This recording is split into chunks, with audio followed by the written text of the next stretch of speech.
I am utilizing the Bit Integrations plugin to establish a connection between these two platforms.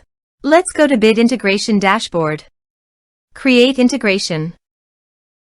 Select Avada Forms as a trigger. Click on the Fetch button and go to your form page to submit it and fetch the Avada Forms.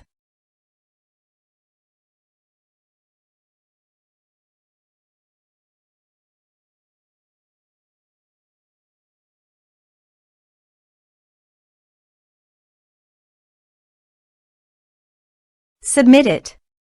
Form submitted successfully. Now go to your integration site and here you can see that the Avada Forms fetched successfully. Change the data types of the email and phone number.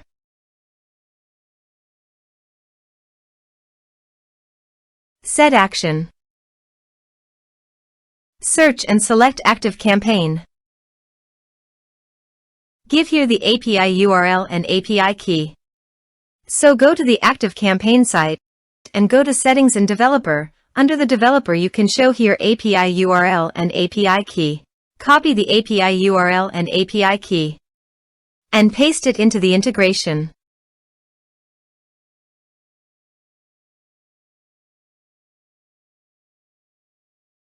Authorize it.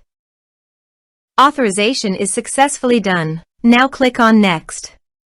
Select a list and select tags. Map the respective fields.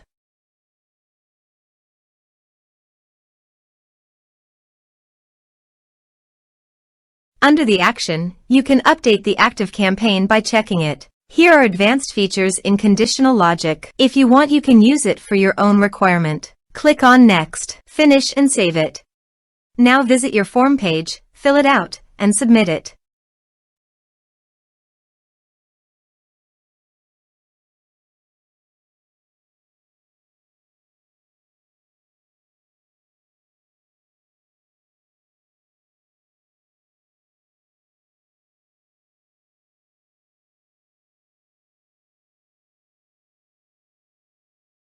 Form submitted successfully. So go to the ActiveCampaign site and refresh the page. And you can see the data came successfully in the ActiveCampaign. Thanks for watching.